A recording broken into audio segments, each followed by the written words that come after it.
قصيدتي اسم الطفلة شامة، ثغر بروعته يشدو خال في وجدتها الحسن به هاما،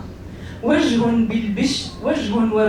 بالبشر يتدفق فلا ويماما، خير الشمس رأى محياها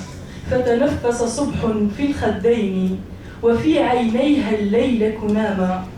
سبق الدرب شاما، وهبت عصفور القطر أمان الأرض